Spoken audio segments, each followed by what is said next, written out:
અમદાવાદ શહેરના SG highway પર આવેલી ડીઆરએસ આર્ટ ગેલેરી ખાતે અયોધ્યા રામ મંદિરના પ્રાણ પ્રતિષ્ઠાની દ્વિતીય વર્ષગાંઠના ઉપક્રમે અનોખા પ્રદર્શનનું આયોજન કરાયું છે.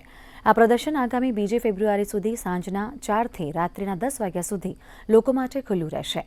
પ્રદર્શનમાં વિવિધ આર્ટકલા સાથે સંકળાયેલા 21 કલાકારોએ પોતાની રામાયણ આધારિત કૃતિઓ રજૂ કરી છે.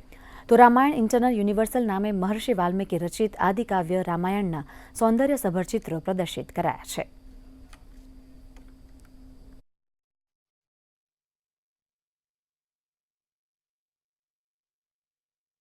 નવી જનરેશનને રામાયણના જેટલા પણ પાત્રો છે, જે પણ આપણા દેવી દેવતા ભગવાન છે, એમના ગુણો નવી જનરેશન સુધી ફરીથી પહોંચે અને આવનારા લોકોને પણ એનો આઈડિયા રહે કે કેવી રીતના ભગવાનના ગુણો આપણા જીવનમાં ઉતારવા જોઈએ.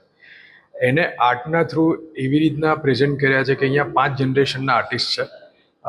અલગ અલગ આર્ટિસ્ટની અલગ સમયે કેવી રીતના રામ ભગવાનને કે રામાયણને જોતા હતા, એ 1910ના આર્ટિસ્ટ કેવી રીતના જોતા હતા અને 2025ના આર્ટિસ્ટ કેવી રીતના જોવે છે.